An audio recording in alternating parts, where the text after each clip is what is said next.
Salam, senang bisa berjumpa kembali dengan semua saudara sahabat yang menyaksikan tayangan ini. Selamat datang kembali di Boker Top Channel dalam program Sate Enak episode yang ke-65. Kali ini kita akan membahas dari kitab Yosua pasal yang keempat. Secara keseluruhan kita bisa melihat bagian firman Tuhan ini. Namun beberapa ayat dari ayat yang ke-20 sampai ayat yang ke-24 saya akan membacakannya untuk kita. Ke-12 batu yang diambil dari sungai Yordan itu ditegakkan oleh Yosua di Gilgal. Dan berkatalah ia kepada orang Israel demikian. Apabila di kemudian hari anak-anakmu bertanya kepada ayahnya, apakah arti batu-batu ini? Maka haruslah kamu beritahukan kepada anak-anakmu begini. Israel telah menyeberangi sungai Yordan ini di tanah yang kering. Sebab Tuhan Allahmu telah mengeringkan di depan kamu air sungai Yordan, sampai kamu dapat menyeberang seperti yang telah dilakukan Tuhan Allahmu dengan laut Teberau, yang telah dikeringkannya di depan kita, sampai kita dapat menyeberang. Supaya semua bangsa di bumi tahu bahwa kuat tangan Tuhan, dan supaya mereka selalu takut kepada Tuhan Allahmu. Saudara, kali ini dalam episode Sate Enak Saat Teduh Sejenak yang ke-65 kita akan membahas satu tema yang saya sebut sebagai batu peringatan, atau dalam bahasa aslinya disebut dengan Eben Zikaron, ya. Jadi kita akan melihat saudara-saudara yang sekasihi tentang bagaimana pertolongan Tuhan, perbuatan Tuhan yang ajaib, atau lebih tepat mukjizat yang dikerjakan oleh Tuhan bagi bangsa Israel ketika mereka menyeberangi sungai Yordan. Untuk dapat mengetahui apa yang dimaksud dengan batu peringatan dan apa makna batu peringatan itu, maka terlebih dahulu kita melihat beberapa peristiwa penting dalam proses penyeberangan sungai Yordan. Yang pertama kita lihat ada perintah Tuhan setelah proses penyeberangan, atau dalam proses penyeberangan sungai Yordan itu, yang perintah Tuhan kepada Yosua, ya. Kemudian yang kedua kita bisa melihat apa respon dari bangsa Israel terhadap perintah itu.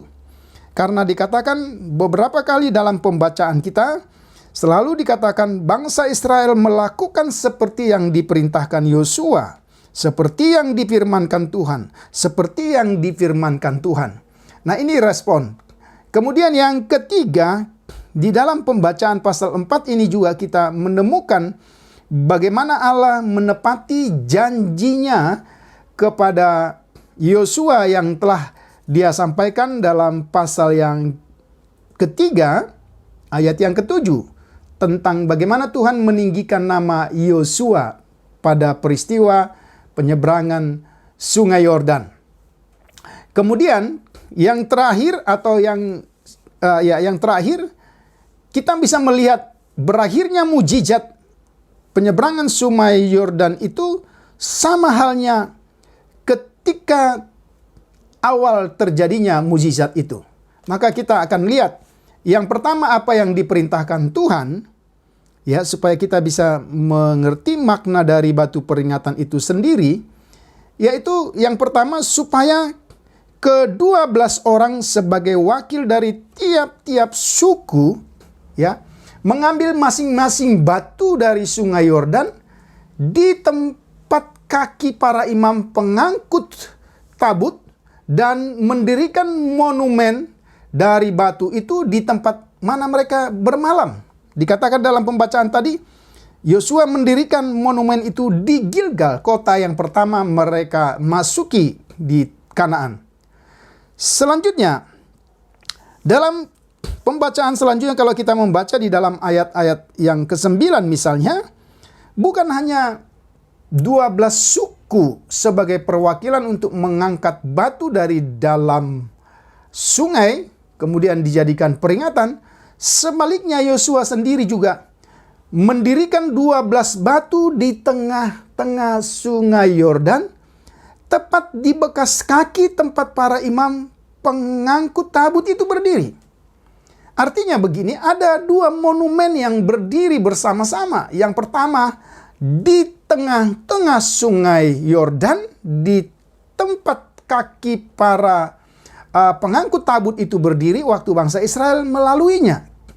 Tetapi yang kedua adalah di tempat mereka bermalam pertama sekali, yaitu di Gilgal. Di situ juga monumen mereka dirikan sebagai tanda peringatan. Kemudian yang ketiga dalam melihat makna dari batu peringatan itu, setelah semua bangsa Israel menyeberang, dikatakan maka imam pengangkut tabut itu juga menyeberang. Ya, artinya apa? Semua tugas dan tanggung jawab mereka telah selesai. Kemudian yang menarik, ya, kalau kita memperhatikan juga nanti dalam Bilangan pasal awal-awal dalam kitab Bilangan, setelah tugas para imam pengangkut tabut itu selesai, maka kemudian tabut yang diangkat itu kembali kepada posisi semula, yaitu harus berada di depan.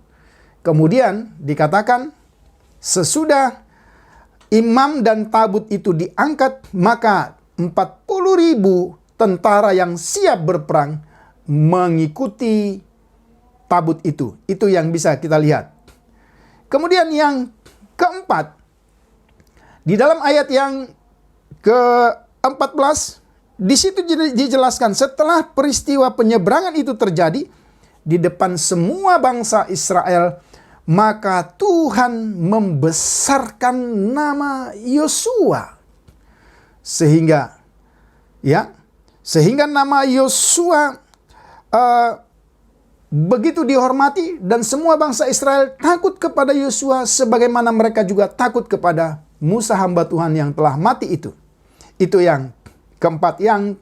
Yang terakhir sebelum kita bisa melihat makna dari batu itu yang dijelaskan dalam ayat-ayat tadi, terjadinya mujizat pada saat kaki para imam pengangkut tabut menginjakkan kaki di sungai Yordan. Ya, pada saat berikutnya mujizat itu juga berakhir seketika ketika para kaki pengangkut tabut Tuhan menginjakkan kaki di tanah, sungai Yordan itu kemudian meluap seperti sedia kala. Mengapa kita perlu melihat peristiwa-peristiwa ini, ya, untuk menjelaskan makna batu peringatan? Karena sesungguhnya batu peringatan ini adalah untuk mengingat semua detail-detail peristiwa-peristiwa yang saya telah bacakan tadi atau saya jelaskan secara singkat. Karena apa?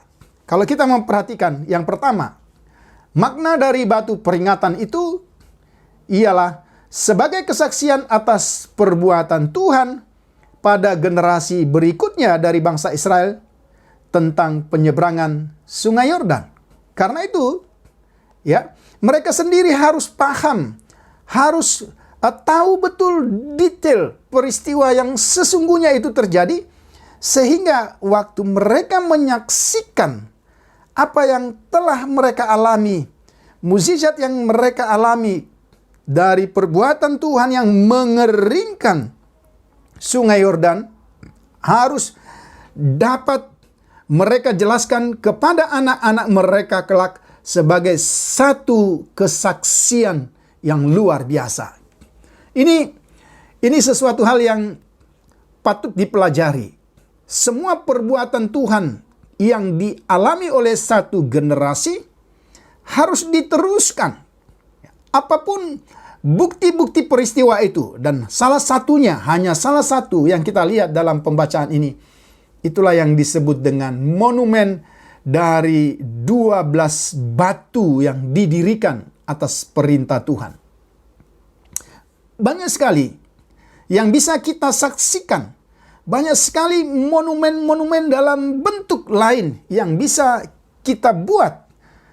Yang intinya bukan pada batu, bukan pada monumen itu, tapi intinya kepada apa yang telah dilakukan Tuhan bagi kita sebagai orang-orang percaya. Makna batu peringatan yang kedua dikatakan, supaya seluruh bangsa di bumi tahu bahwa tangan Tuhan itu kuat. Mari saya mengajak kita membuka satu bagian firman Tuhan, ya. Hal yang sama juga ternyata terjadi di dalam Keluaran pasal yang ke-17. Kita perhatikan Keluaran pasal yang ke-17 ayat yang ke-14 sampai dengan ayat yang ke-16. Jadi di sana juga ada monumen, ada tanda-tanda peringatan akan perbuatan Tuhan. Dalam pasal 17 ayat 14 dikatakan, kemudian berfirmanlah Tuhan kepada Musa, tuliskanlah semuanya ini dalam sebuah kitab sebagai tanda peringatan, dan ingatkanlah ini ke telinga Yosua, bahwa aku akan menghapuskan sama sekali ingatan kepada Amalek dari kolong langit. Lalu Musa mendirikan sebuah mezbah dan menamainya Tuhanlah panji-panjiku. Ia berkata, tangan di atas panji-panji Tuhan. Tuhan berperang melawan orang Amalek turun-temurun. Jadi ternyata bagi Yosua sendiri sebagai generasi Mesir, peristiwa monumen ini bukanlah peristiwa yang pertama sekali, tapi peristiwa yang sekian kali. Dia juga pasti mengingat peristiwa penyeberangan Laut Tebrau yang dilakukan di depan matanya sendiri. Karena itu ada begitu banyak perbuatan-perbuatan Tuhan yang perlu diingat dan diceritakan kepada generasi selanjutnya. Karena melalui cerita tentang peristiwa-peristiwa perbuatan Tuhan itulah, maka dikatakan seluruh bangsa di bumi tahu bahwa tangan Tuhan itu kuat. Ya. Jadi kita melalui firman Tuhan singkat ini kita perlu bersaksi atas pengalaman hidup kita. Kemudian yang terakhir, supaya semua orang ya selalu takut kepada Tuhan. Ya. Saya pikir sebagai orang-orang yang telah mengalami perbuatan tangan Tuhan, yang pertama kita juga diminta ya untuk menceritakan kebaikan Tuhan itu. Apapun model cerita, apapun tanda-tanda yang bisa kita sampaikan kepada anak-anak kita, kepada orang lain, yang jelas apa yang Tuhan lakukan itu bisa menjadi berkat bagi banyak orang. Pengalaman Yosua berkali-kali mengalami kemenangan, berkali-kali mengalami perbuatan Tuhan dan mukjizat Tuhan.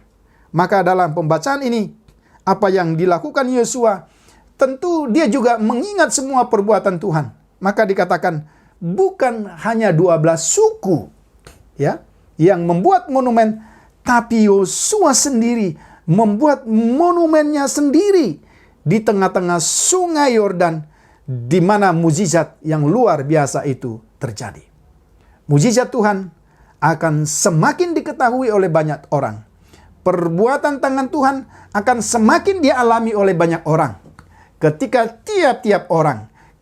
tiap-tiap kita yang mengalami pertolongan Tuhan, apapun itu bentuknya, mungkin kesembuhan dari sakit penyakit, mungkin jalan keluar yang Tuhan berikan dari krisis demi krisis, mungkin pertolongan Tuhan dari persoalan-persoalan yang kita alami.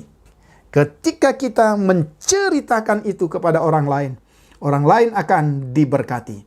Biarlah kiranya batu peringatan sebagai tema kita hari ini bisa mengingatkan kita betapa besarnya Tuhan yang telah melakukan perbuatan-perbuatan besar dalam hidup kita. Tuhan Yesus memberkati. Salam.